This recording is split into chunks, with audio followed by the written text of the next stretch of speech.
Hey guys, Boris Lasser from BK Forex. Welcome to our daily Forex technicals for 7/24/13. More dollar weakness ahead.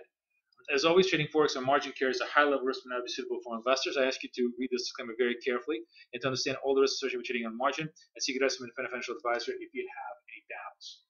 Well, today was a day where a lot of key levels got taken out.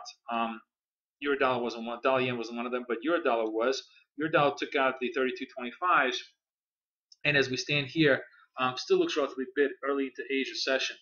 The key with euro here is we have one more resistance here around 32.45. We can clear that. That really opens up a way all the way out to 34. So there's obviously no resistance here to the top side. We do have PMI data tonight. That's going to be crucial. If that number is very ugly, it could turn the euro right back down below the 32s. On the other hand, if we get positive numbers and if we get uber bullish numbers where 50 or above, that could really push us all the way through, all the way to the 33s. So euro definitely has a lot of event risk and a possible move to the upside as we go.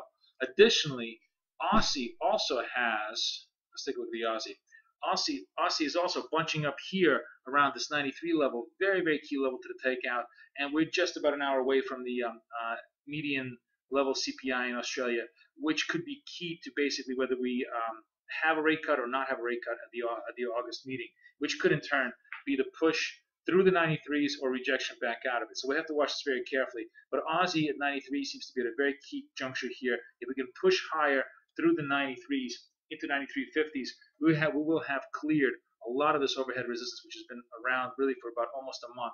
It will have based very nicely, and it opens up a run all the way out to 95s. So two very, very key levels to watch. Cable, definitely trading well. We cleared 53s yesterday. We were on the verge of touching the 54s.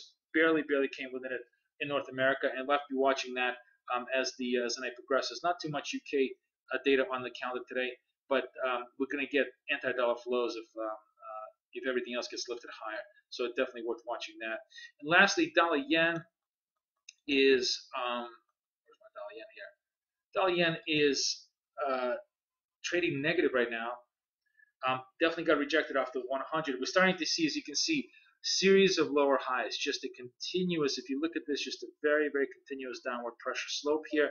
A break here below 99s today opens up the run all the way up to 98s. That's the key support levels here as we get more dollar weakness all the way through for the rest of the night.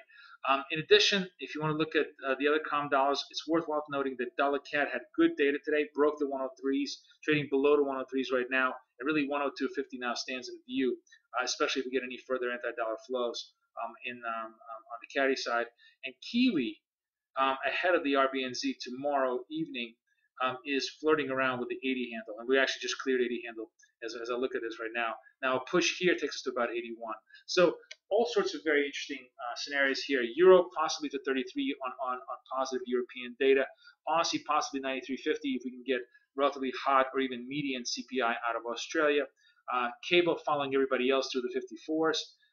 Kiwi all the way through the 80s, and dollar yen 99 is the first test, and after that is going to be 98.50. Lots of key levels to look for if you believe into this dollar weakness continuation story as the day progresses. That's pretty much how the day is shaping up.